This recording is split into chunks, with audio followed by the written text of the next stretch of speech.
All I wanna do is win, win, win. All I wanna do is. All I wanna do is win, win, win. Yeah. All I wanna do is win, win, win. All I wanna do is win, win, win. Yeah. All I wanna do is.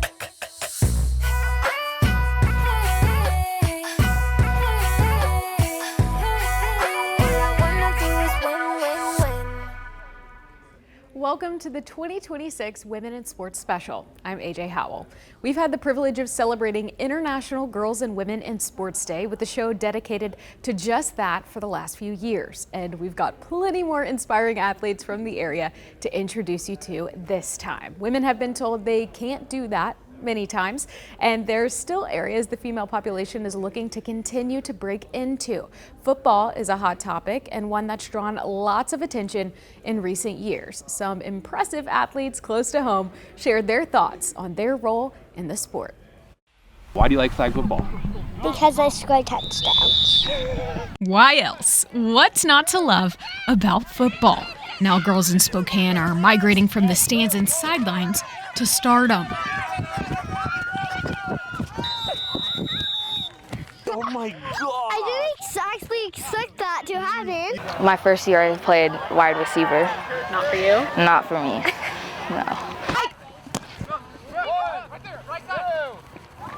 No. Easy. A record number of girls enrolled in the city of Spokane's NFL flag program. And whether they're locked in. Did you score an extra point? Yeah. What? You ran so fast. What? Or have other priorities. Ice cream! Nice. Don't worry about that. They have every right to be there, next to the boys.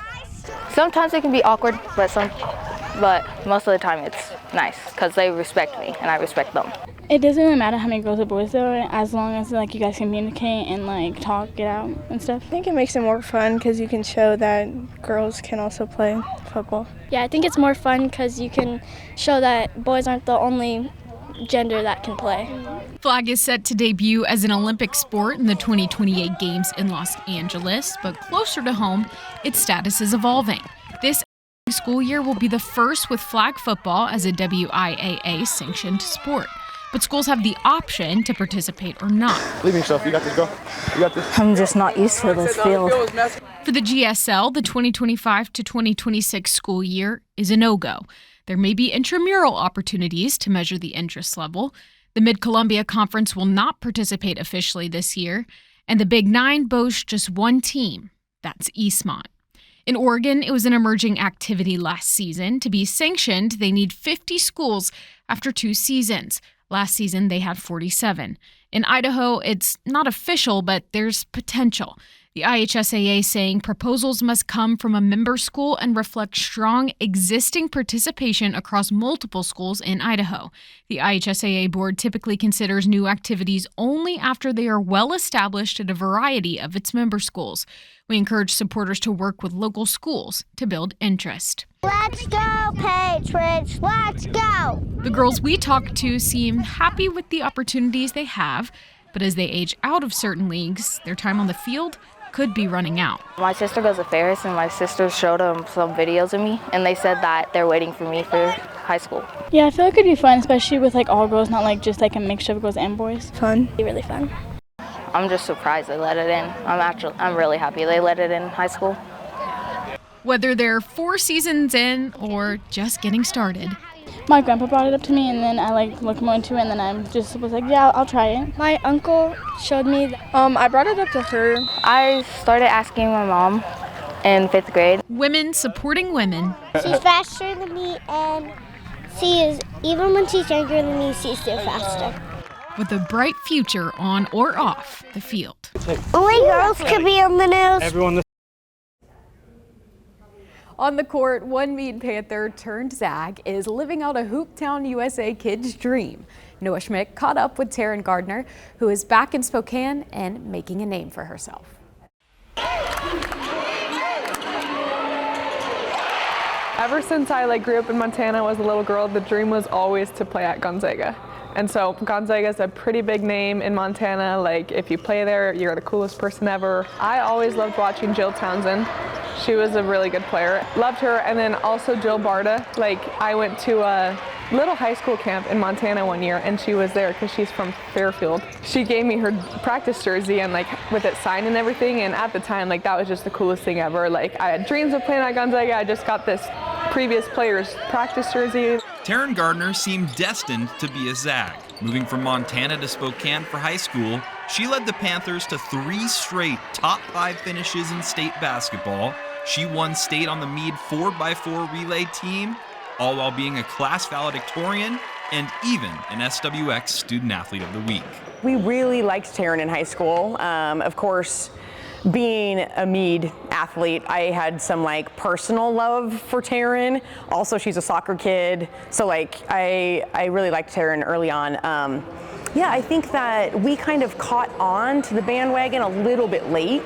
And when she committed to Boise State, I think we kind of felt like we kind of lost one like through our fingers. But after a quick year in Boise, Teryn entered the transfer portal.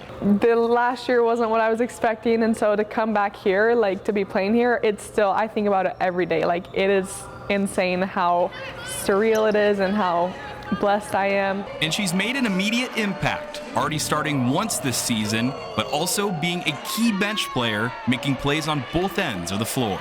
We talk about it a lot, the zag plays, which are hustle plays, or making the right pass, or making a read that we had worked on in practice, or diving on the floor for a loose ball. Those are all zag plays, and she literally hits them all like most every single game. Anytime I can come in off the bench and give a little spark or just help out the team in any way I can, that's what I really want to do. But just moving the ball, feeding the ball to Lauren and Allie, and then really playing hard defense and crashing the boards. Teryn might be a little competitive, but when she cracks a smile, it lights up the Zag bench. She high fives me on the bench before every single game, and we look at each other and we smile, and that's what it's all about, like having fun. This is a game, especially at home. We get a great crowd. It's super fun for her to be home in front of our crowd, and so she's a great kid. It's so cool playing in the kennel and wearing the Gonzaga jersey instead of like a Mead jersey or an AAU jersey, so it definitely feels like home. Reporting from the kennel, I'm Noah Schmick, SWX. It's easy to appreciate what our local athletes do on the court, but one Rogers High School athlete reminds us there's always more to the story. High school can be hard, balancing school, sports, and a social life, all while being a kid. Rogers High senior Bella Doucette has even more on her plate. I've had like health problems since I was like a little kid. Like, I just kind of grew up being the sick girl, I guess. After 3 years of questions, she found out exactly what she was facing last year. I have POTS, which is postural orthostatic tachycardia syndrome. And basically, my heart, my brain doesn't send the right signals to my heart. And so my blood circulation will not be very good. So if I get up too fast or dive for a ball, I could potentially pass out. And it's happened a few times, but I've had it for 4 years, and I'm learning to kind of just live with it. I'm going to have it for the rest of my life. Though she's been improving, the setter deals with an unpredictable foe. I kind of just learn to grow with it, but sometimes I have really bad days where it'll just take over completely, and I can't even function. The other day, I was just in class and my vision went out and I just passed out in class. Yeah. And I didn't even feel that one coming. So it's irregular. Most of the time I can tell if I'm feeling off, but sometimes it'll just happen. As a coach, it makes me nervous because it's what's pushing them too much, and then what's okay, you're fine. So it's a lot of trust that's kind of being built between her and I. But Bella is determined. It can be really exhausting sometimes, and really hard. Just don't want to do it sometimes, but volleyball is my entire life and it's my favorite thing. So I would never give it up.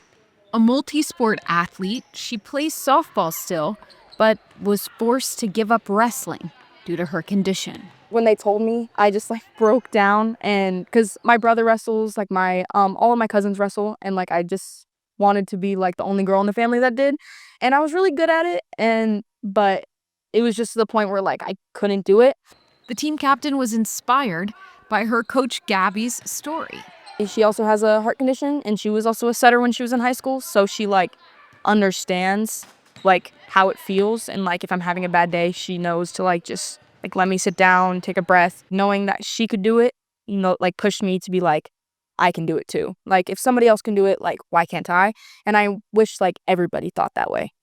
And she'll no doubt inspire others with hers. A lot of people will give up everything for POTS, like they will like stop playing the sports they love, and I just want them to like know that they can do it. It takes a lot of mental power to just be able to wake up in the morning, even when you're feeling not so good, and just go there and do it and just push yourself, because the more you do it, the easier it's going to be. She is a natural leader on the team. Just, I mean, more than even being a senior, that makes her a natural leader. Like, she brings that energy. It's super obvious. Like, she has literally the heart of the team. A recent Gonzaga legend makes her way back to the Inland Northwest after her pro career. What's she up to now? We'll tell you. Plus, an international athlete comes to Spokane to represent her country. How she got here, coming up next.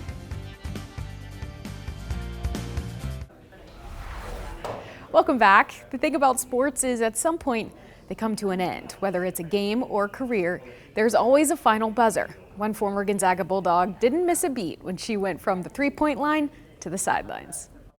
From one end of the state to the other, from the three-point line to the sideline, Gig Harbor native and former Gonzaga Bulldog Brynna Maxwell begins her coaching career in the Inland Northwest.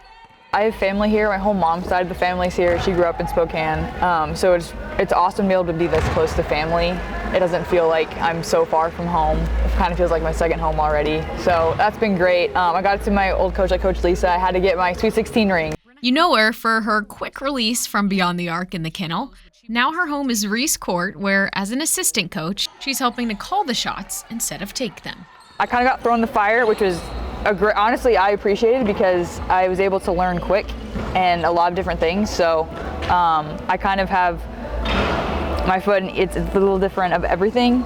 So I've been able to work camps and go recruiting and help with practices and be a voice at a really, like having a first coaching job where you have a voice and they trust you with some things is really rare, and I'm really blessed to have, you know, my bosses that care about that and trust me to contribute right away. She ended up at Eastern Washington thanks to another well-known connection in the world of women's college basketball in the 509. Coach Lisa and Coach Jody, the Eastern head coach, are really good friends, and Coach Lisa put in a really good word for me and talked to Jody on the phone. It's like begged her, like, please, and she was awesome enough to offer me an opportunity, and they've been very patient with me. While I've been here, I've asked a lot of questions. I've fallen on my face a couple times, but they're helping me, and it's been great so far. Of course, her coaching career begins as her playing career ends after being drafted by the Chicago Sky and playing internationally post-grad year at GU in 2024.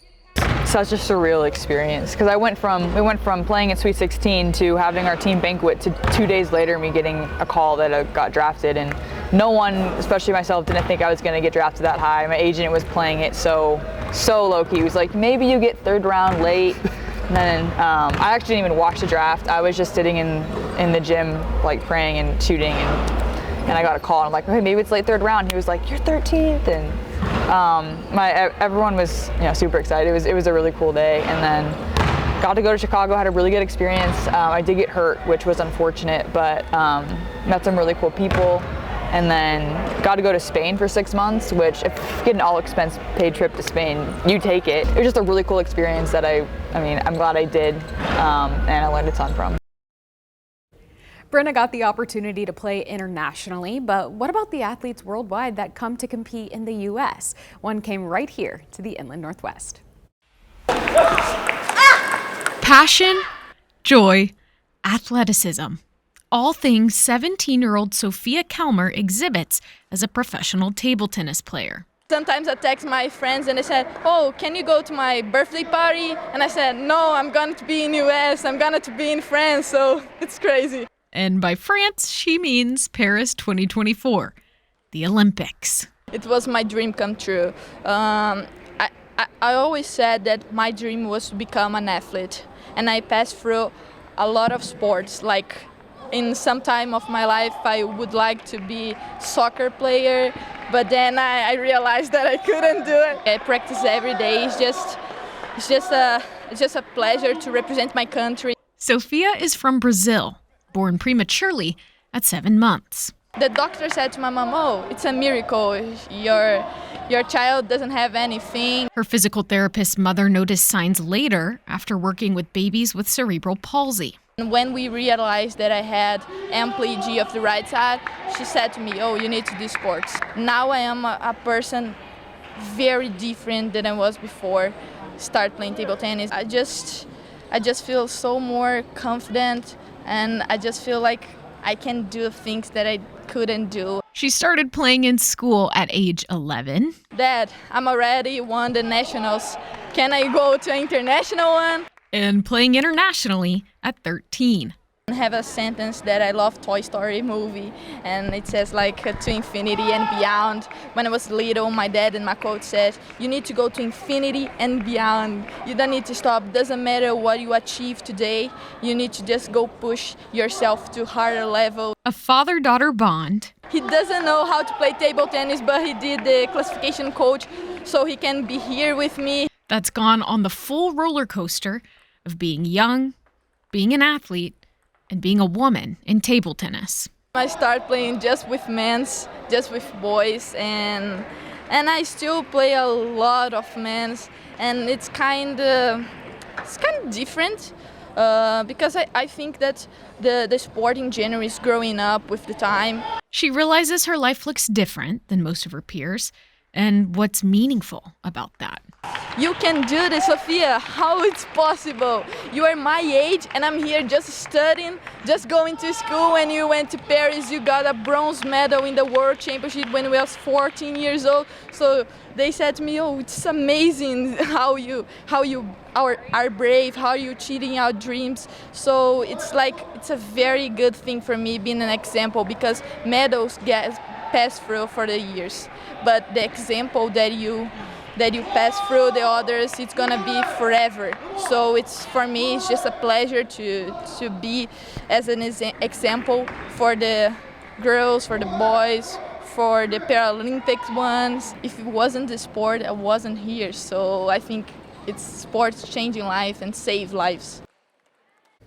One area athlete competing on a national stage and reality show, Clarissa Morris tells us what it takes in an evolving industry to make it to the top. That's next.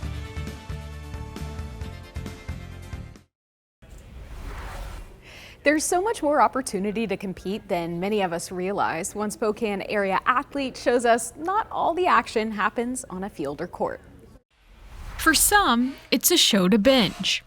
It's like being a big kid on a really hard playground. For others, it's a way of life. It almost feels like, I don't know, life-shattering, right? Like I've fallen into those pits before where all of a sudden it's too important in my life and I have to take a step back and be like, okay, like this, why did I start this, right? I started this to have fun.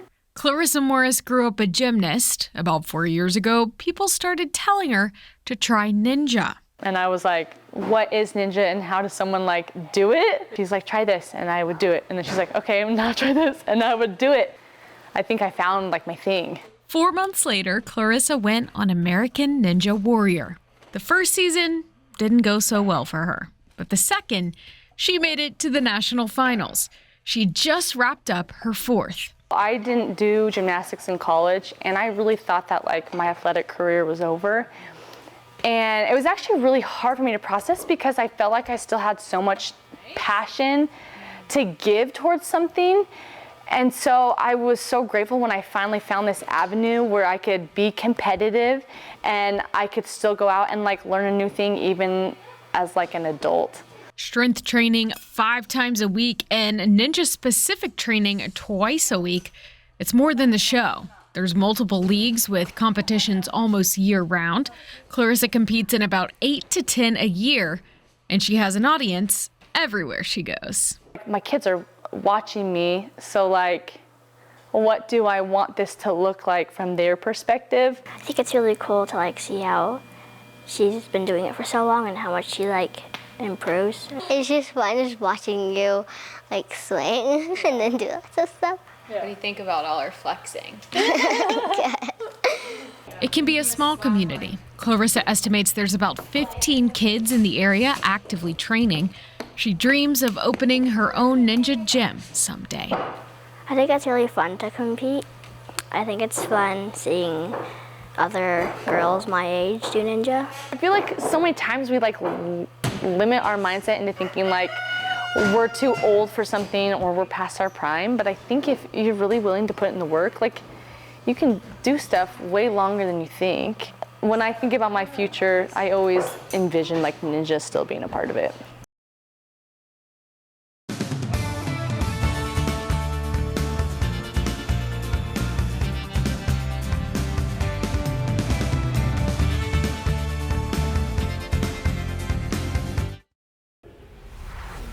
Thank you for tuning in to our 3rd annual Women in Sports special. Highlighting women in sports is something we make a habit of, as it should be the standard. Seeing barriers broken at every age and level is more than entertainment. It's important. And it's happening right here in the Inland Northwest. You can go to our website, SWXLocalSports.com, for not just more stories on women impacting our area, but you can also submit your own women in sports story ideas, which we'd love to see, by scanning the QR code right here. Thanks for watching.